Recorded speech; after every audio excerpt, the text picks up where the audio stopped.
Welcome to மாயா பஜார். நிர்மலா கஜேந்திரன். இன்றைக்கு நாம் பார்க்கும் ரெசிபி பாசிப்பருப்பு அடை. இந்த மெஷர்மெண்ட் கப்பில் 2 கப்பு பாசி பருப்பு போட்டிருக்கேன். இதை தண்ணியில் 1 மணி நேரம் ஊற வைப்போம்.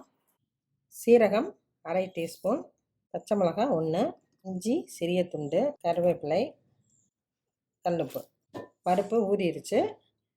இதையும் ஆட் பண்ணி நம்ம மிக்சியில் அரைச்சிட்டு வந்துடுவோம். ஃபைன் பேஸ்ட்டாக அரைச்சிக்குவோம். மிளகாயை குறைச்சிட்டு பெப்பர் 1/4 டீஸ்பூன் போட்டுக்கலாம். அரைச்சாச்சு. ரொம்ப தண்ணி ஊற்ற வேண்டாம், கல்லில் ஒட்டிக்கும்.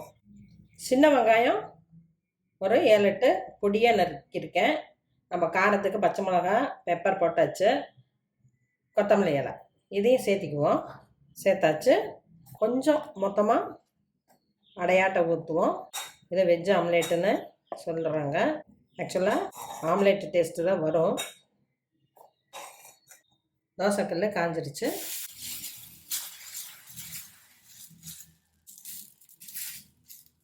கடலெண்ணெய் ஊற்றிக்கலாம். வெங்காயத்தை மிக்சியில் போட்டு அரைக்கிறதுனால அரைக்கலாம். குழந்தைங்களுக்கு வெங்காயம் தட்டுப்படாமல் இருக்கும். நான் இப்படி போடுறப்ப நமக்கு ஆம்லேட்டில் வெங்காயம் போட்டு சாப்பிட்ற டேஸ்ட் கிடைக்கும். மீடியம் ஃப்ளேமில் வேகட்டும். திருப்பி போடுவோம். லேசாக எண்ணெய் ஊற்றுறேன். லேசாக ப்ரெஸ் பண்ணால் நல்லா உள்ளுக்குள்ளே வேகும்.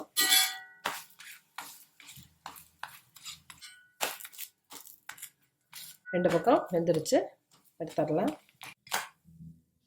நல்லா எல்லோ கலரில் பார்க்கறதுக்கு அழகாக இருக்குது. பாசிப்பருப்பு அடை ரெடி ஆயிடுச்சு. இது ப்ரோட்டீன் ரிச்சாக இருக்குது. 2 சாப்பிட்டாவே ஃபில்லிங்காக இருக்கும். தேங்காய் சட்னி, கார சட்னி காம்பினேஷன் நல்லாயிருக்கும். வெறுமனே சாப்பிட்டாலும் டேஸ்ட்டாக இருக்கும். குழந்தைங்களுக்கும் வித்தியாசமாக இருக்கும், பெரியவங்களுக்கும் நல்லது.